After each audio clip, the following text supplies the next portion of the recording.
Hello, everyone, and welcome to Peter Card in the UAE Day 10. Let's go to my beginning screen here. Peter Card in the UAE and Day 10, finding places in the UAE and my apartment. Now, it's really not Day 10 for those of you that are watching for the first time. It's really like Day 40, but I'm trying to go back and recount as genuinely as I can my experience here in the UAE for my friends and family, as I said I would. Back in the clothesline, that's back in the apartment, excuse me, it's the clothesline, in case you're wondering what that is behind me. I was too cheap to buy a dryer, and it's 90 degrees here, upwards sometimes 100. So I just ran some string across the back of the room, use it for a clothesline. The clothes dry very quickly, works and saves money. But that's not the point. Day 10, if you remember, day 9 was visiting my school, so day 10 should have been my first day actually teaching at my school, but that's not what happened. We got a memo that night before in our hotel rooms under the door that said that we had an orientation meeting the next day, and the orientation meeting was basically just they were giving us our keys to our apartments. Okay, remember over here they're paying for our housing, so you pick up a key, you go find your apartment, you go find the place where you pay your rent to, and then you kind of have 5 days from that point to get out of the hotel and get in your apartment. Now, what's kind of interesting to some, frustrating to others, was they gave us a key, we signed for it, and it had on your paper like to pay your rent, you need to go here, well, to pay your deposit. Now, in the UAE, they don't really have addresses and zip codes and street numbers like we do. Okay, there are definitely streets, but there's not like 1235 perimeter road. There's nothing like that.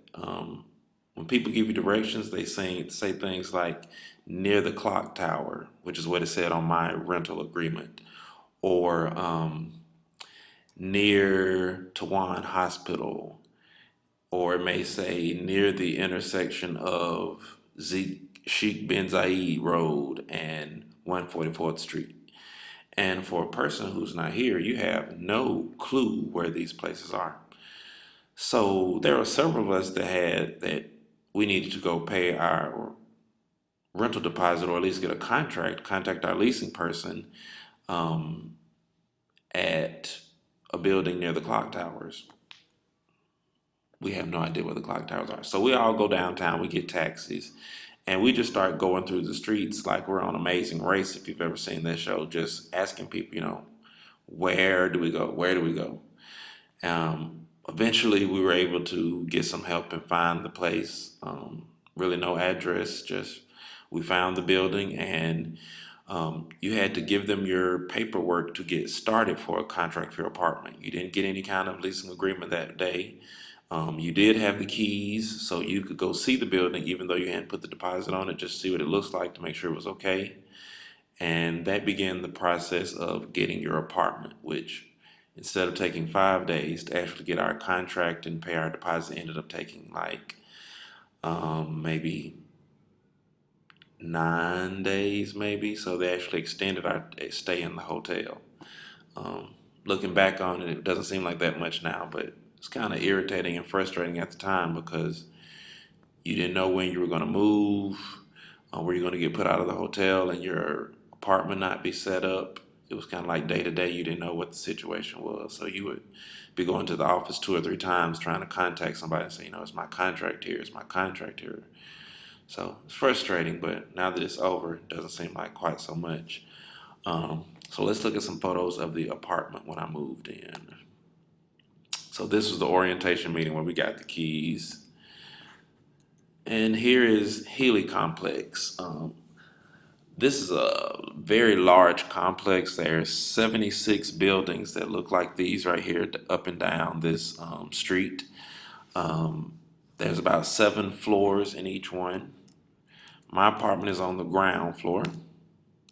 Just another view of looking from outside.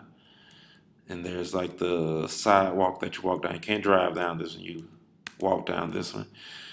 It's a 2-bedroom apartment. This is a kitchen. There's a totally separate door kitchen area. It didn't come with a refrigerator or a stove. So those are things you have to purchase. Also, a washing machine doesn't come with any of those things. This is the front entryway, kind of like a foyer. And that's just an outside view. It's a nice complex, although my only real complaint is there aren't really any amenities. You would think as many buildings as this is that it would have, a fitness center or a pool like some of the other ones. But this one only has this basketball slash soccer court right here in the corner. And there's just another view. Some grass, some sand. If you get a building that's not on the ground floor, you actually get a little bit bigger building because there's like a almost third bedroom. I have two bedrooms, third bedroom, but it's really meant to be like a nanny or a maid quarters. Again, a lot of people here have nannies or live-in maids just because you can get one fairly cheap. This is one of the streets downtown, and many of the streets look very similar. So we were going up and down these streets trying to find out where the place was that we actually turned in our application for a housing contract. I think that's the other picture I want to see. This has nothing to do with anything, but food. People always ask me about food. This is a KFC delivery truck. Just about every place here delivers food, even like McDonald's or Hardee's, KFC. Every place delivers. Usually free of charge, sometimes for a small fee. That's a Rotana picture. I think that's all the pictures. So that day ended with us looking for the place to put in our housing contracts, which would eventually lead to our apartments, which I'm at right now, recording this video. So tomorrow I'll actually be going to, at that point in time of the videos, going to what my first day of teaching was like. Interesting. If you have a question or comment, you can put it in the Facebook area or in the YouTube area, or email me at whizkidsadbs@gmail.com. See you later.